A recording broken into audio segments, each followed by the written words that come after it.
গতকাল রাতে কোলাঘাটে শুভেন্দু অধিকারীর ভাড়া বাড়িতে পুলিশি হানা নির্দিষ্ট অভিযোগের ভিত্তিতে যাওয়ার দাবি জানিয়েছে পুলিশ।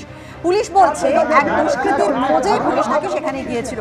কেশপুর থেকে ঘাটালে সভা না করে হাজির হয়ে যান শুভেন্দু অধিকারী। অস্ত্র মাদক বাড়িতে নিয়ে গিয়ে ফাঁসানোর চেষ্টা করছিল, এমনটাই অভিযোগ করে শুভেন্দু অধিকারী।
আমি ঠেলাঠেলি করছি কি? আমি বলছি আমি তো এখানে কাজ বন্ধ করা আছে। হ্যাঁ আমি স্যার কথা বলছি। আমরা ঢুকবো না নাকি? স্যার কথা বলবে, আমার স্টাফে আমরা কাজ করি, আমরা এখানে ঢুকবো না। বাইরে থেকে পুলিশ। তুই লকটা লাগাতো। ইচ্ছে করে গন্ডগোলের সৃষ্টি করছে ওই ছেলেটা। এর এক বেকানো ঢুকছে।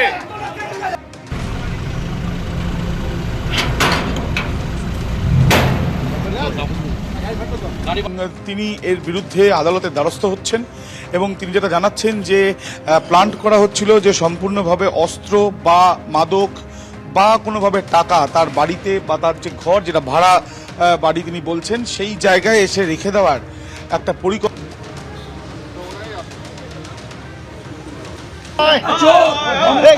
পুলিশ প্রশাসন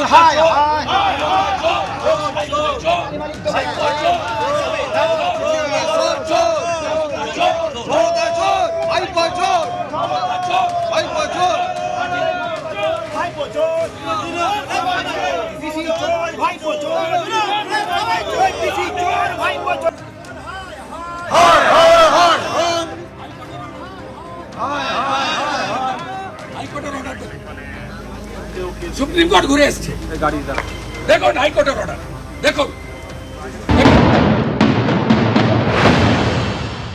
যথেষ্ট অসভ্যতামি করেছে 1 ঘন্টার বেশি সময় ধরে, এবং এর নেতৃত্ব দিয়েছে সিআই তমলুক। ওই বেটার নামটা কি? চম্পক রঞ্জন চৌধুরী।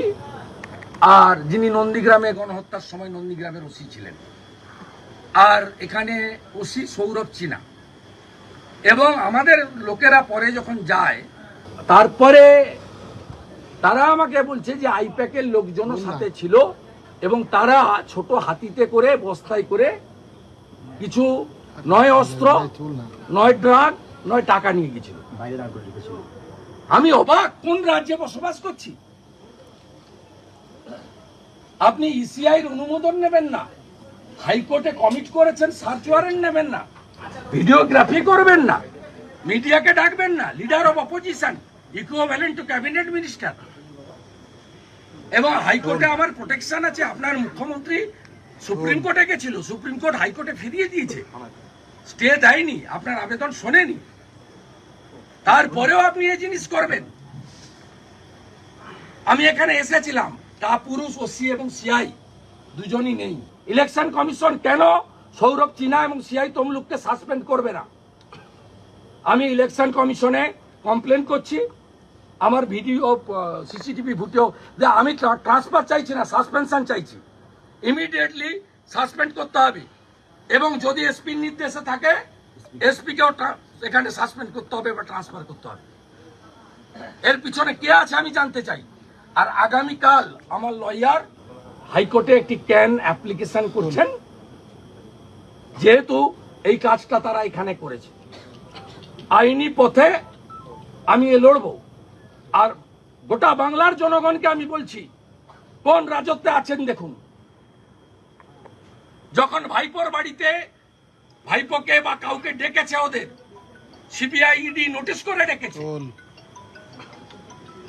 কোন রাজত্বে আমরা আছি? পশ্চিমবাংলার জনগণ দেখুন, এবং এর শেষ আমি দেখে ছাড়বো। চোর মমতাকে বলে গেলাম, আপনাকে হারিয়েছি, আপনাকে প্রাক্তন করব, আপনার ভাইকে কোমরে দড়ি পড়িয়ে টানতে টানতে জেলে নিয়ে যাব, এবং কেষ্টমণ্ডলের সঙ্গে থাকবে আপনার ভাই। সুব্রতবাবু, এতদিন ধরে ভোটের প্রচারে এত বছর সাধারণত পশ্চিমবঙ্গের মানুষ দেখে এসেছেন যে দেওয়াল দখল, কোথাও পোস্টার ব্যানার ছেঁড়া হয়, ফ্লেক্স ছাড়া হয়, এই পর্যন্ত অভিযোগ ছিল। একেবারে সরাসরি গায়ে হাত দেওয়ার মতন ঘটনাও যেমন এবার আমরা দেখছি, তার পাশাপাশি শুভেন্দু অধিকারী এবং বিজেপি প্রার্থী যিনি ঘাটালের, দুজনে একই অভিযোগ করছেন যে কোথাও অস্ত্র, মাদক বা টাকা পয়সা ঢুকিয়ে দিয়ে মিথ্যে মামলায় জড়িয়ে দিতে চাইছে পুলিশ, এবং এখানে সরাসরি পুলিশকে সরকার ব্যবহার করছে, এমনটাই ভয়ানক অভিযোগ করছেন তারা। গোটা দেশের ভোটে সুপ্রিম কোর্ট বলেছে ভোটের সঙ্গে যারা যুক্ত তাদের এইরকমভাবে হ্যারাস করা যাবে না। দিল্লির চিফ মিনিস্টারকে বেল দিয়েছে কোর্ট। ফলে সেই প্রেসিডেন্ট পশ্চিমবাংলায় কেন ফলো করা হবে না আমি জানি না। রাজ্যের মুখ্যমন্ত্রীর নির্দেশে এবং আইপ্যাকের পরিকল্পনায় সব হচ্ছে। ধরুন গতকাল পঞ্চশায়রে আমাদের প্রার্থীর প্রচারে যেভাবে বাধা দেওয়া হয়েছে, গতকাল রাত 2:30টার সময় যেভাবে হচ্ছে গিয়ে গোটা ওয়ার্ডে একটা কর্পোরেশনের একটা ব্যানার পোস্টার রাখেনি আমাদের, এইটা করছে, এবং তার ভিডিও ফুটেজ আছে। পুলিশকে আমরা ভিডিও ফুটেজ দিয়েছি। তৃণমূলের চিহ্নিত দুষ্কৃতী তারা। এই গোটাটাকে প্রোটেক্ট করা হচ্ছে রাজ্যের। ভিডিও ফুটেজ দেওয়ার পর কি হলো? পুলিশ এখনো কিছু পর্যন্ত না, কিছু করেনি, পুলিশ কিচ্ছু করেনি, করবে না পুলিশ, কারণ যিনি অফিসার ইনচার্জ আছেন তার কিছু করার নেই, হাত পা বাঁধা, কারণ ওপর থেকে নির্দেশ না আসলে তিনি নড়তেও পারবেন না। মন্ত্রীর নির্দেশে পুলিশ চলে। আমি তো আগেও বলেছি আপনাদের এখানে যে জেলার এসপিরা তারা পরিণত হয়েছে তৃণমূল কংগ্রেসের জেলা সভাপতিতে, আর ওসিরা হচ্ছে ব্লক সভাপতি হয়ে গেছে তৃণমূল কংগ্রেসের। ফলে যেটা হওয়ার পশ্চিমবাংলায় সেটা হচ্ছে। শুধু কথা এইটা যে এরকমভাবে মানুষের মতকে রাজ্যের শাসক দল একদমই। কিন্তু দেবরানবাবু, এখানে আপনি প্রথমেই বলবেন, আমি জানি যে এখন গোটা আইন শৃঙ্খলা পরিস্থিতির এই নির্বাচন কমিশনের অধীনে রয়েছে, তাহলে এরা নির্বাচন কমিশনে অভিযোগ জানান, কিন্তু বক্তব্য হচ্ছে রাজ্যের আইন শৃঙ্খলা পরিস্থিতি তো রাজ্য পুলিশের দায়িত্ব, সেখানে পুলিশ মন্ত্রী রয়েছেন, তা সত্ত্বেও একটার পর একটা বিরোধীরা, শুধুমাত্র বিজেপি অভিযোগ করছে এমন নয়, সিপিএম একই অভিযোগ করছে। কেন দেখছেন না দক্ষিণ মেদিনীপুরে, পশ্চিম মেদিনীপুরে 35 লক্ষ টাকা পাওয়া গেল, একেবারে যেখানে মানে কোন এলাকাটা, পশ্চিম মেদিনীপুরের এলাকায়, একেবারে সেখানে 35 লক্ষ টাকা পাওয়া গেল, এবং পাওয়া গেল কারা? যিনি সাংসদ তার সেক্রেটারির বাড়ি থেকে। সুতরাং এখন যে টাকা ঢুকছে, বিজেপি টাকা নিয়ে বিভিন্ন জায়গায় ঢুকছে, নিশ্চয়ই সেই ধরনের ইনফরমেশন ছিল। সুতরাং এখন যেতে দেওয়া যাবে না, কারণ টাকার ইনফরমেশন থাকলে তো ওয়ারেন্ট থাকবে কদিন আগে, এবং সঙ্গে সঙ্গে এসপিকে ট্রান্সফার করে দেওয়া হবে। পুলিশ কেন গেল তার তো উত্তর থাকবে। নিশ্চয়ই আছে, নিশ্চয়ই। তেমন অভিযোগ না থাকলে আমার তো নির্বাচন কমিশন সঙ্গে সঙ্গে ট্রান্সফার করে দিচ্ছে। এই যে অভিযোগ থাকলে নিশ্চয়ই পুলিশ বলবে, এই কথা আপনি বারবার বলছেন। আমি এখান থেকে সলিল বাবুর কাছে আসবো। সলিল বাবু, বারবার যেটা বলা হচ্ছে যে নিশ্চয়ই গ্রাউন্ড আছে, নিশ্চয়ই অভিযোগ আছে, কিন্তু আমরা তো সেটা দেখছি না। কারণ পুলিশের কাছে যদি ওয়ারেন্টি থাকতো, সার্চ ওয়ারেন্টও যদি থাকতো, আমি হিরণের যিনি সেক্রেটারি তার বাড়ির কথাই বলছি, মধ্যরাতে 2:30-3টে নাগাদ সেখানে পৌঁছলো পুলিশ, এবং ভোর সকাল অবধি সেখানে রইলো, তারপর কিন্তু তারা ফিরে গেল। সার্চ ওয়ারেন্টি যদি থাকতো তাহলে তো তারা ভেতরে ঢুকতো। এক্ষেত্রে শুভেন্দু অধিকারীর ক্ষেত্রে শুভেন্দু অধিকারী কিন্তু বলেছেন যে কোনো কাগজপত্র, কোনো সার্চ ওয়ারেন্ট তারা নিয়ে আসেননি। তাহলে কি হচ্ছে? দেখো, আমি কোলাঘাটের কথাটা বলি প্রথমে। শুভেন্দু অধিকারীর যদি কোনো কোয়েরসিভ অ্যাকশন টু বি টেকেন, এই অর্ডার থাকেও, তারপরেও যদি পুলিশের কাছে ইনপুট থাকে যে হ্যাঁ আমার কাছে প্রচুর অস্ত্রশস্ত্র ওখানে রাখা আছে, বা আমার যে কোনো একটা অ্যাবসকন্ডার, মানে অ্যাবসকন্ডিং অ্যাকিউজ কেউ ওখানে রয়েছে, আমাকে ধরতে হবে, তাহলে তার কতগুলো রাস্তা আছে। দেখো, প্রথম কথা, কোর্ট থেকে ইমিডিয়েটলি সার্চ ওয়ারেন্ট বার করবে, এসডিওকে একটা রিকুইজিশন দিয়ে একজন এক্সিকিউটিভ ম্যাজিস্ট্রেট সঙ্গে নেবে, ভিডিওগ্রাফার সঙ্গে নেবে, এবং পাবলিক সাক্ষী কয়েকজনকে নিয়ে করতেই পারেন to work out the information, করতেই পারেন। এবং যখন শুভেন্দু অধিকারী যখন গেলেন, ওনার সামনেই করবে, বাড়িটা ঘিরে রাখলো, ওনাকে খবর দিল। শুভেন্দু অধিকারীর তো রক্ষা কবচ রয়েছে, তার জন্য তো কোর্ট অর্ডার না আছে, ওনাকে ধরতে যাচ্ছে না। আমার কাছে একটা স্পেসিফিক ইনফরমেশন আছে যার নামে একটা লুকআউট নোটিশ রয়েছে, ধরো যে একটা ফরেন ক্রিমিনাল, সেটা অন্য দেশ থেকে এসছে, সে নামে একটা কোনো ক্রিমিনাল আছে, একটা এক্সট্রিমিস্ট রয়েছে, একটা জঙ্গি রয়েছে, আমি করতেই পারি, আমার পুলিশের সেই ক্ষমতাটা আছে। কিন্তু এটা যেটা করলো, এটা পুলিশের gross dereliction of duty and misconduct, আমি বলে দেবো gross dereliction of duty and misconduct.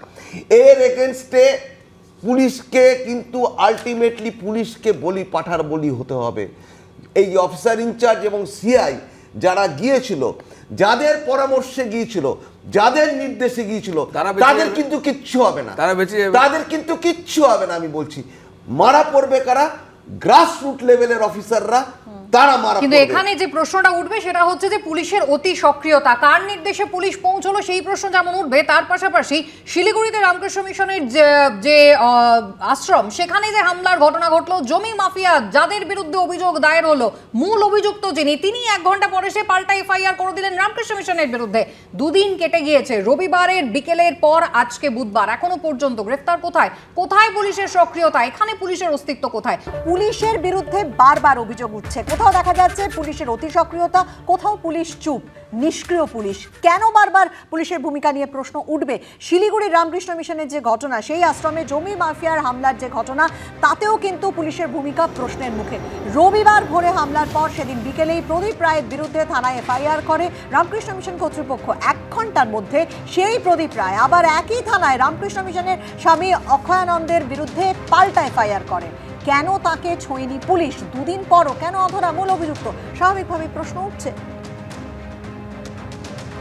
জলপাইগুড়িতে রামকৃষ্ণ মিশনের জমি দখলের চেষ্টার ঘটনা জানেন না বলে অন্যদিকে দাবি করলেন মুখ্যমন্ত্রী, এবং একই সঙ্গে তার দাবি যে এই ঘটনার সঙ্গে রাজনীতির যোগ নেই, দোষীদের ছাড়া হবে না, এমন কথাও কিন্তু মমতা বন্দ্যোপাধ্যায় বললেন।